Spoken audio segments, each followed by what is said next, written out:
অভিযুক্ত এই ঢাকা মহানগর ছাত্র দলের সাবেক নির্বাচিত সাধারণ সম্পাদক ছিলেন।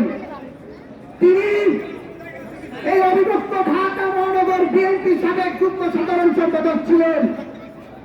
তিনি ঢাকা মহানগর উত্তর যুব দলের সাবেক সফল সাধারণ সম্পাদক ছিলেন।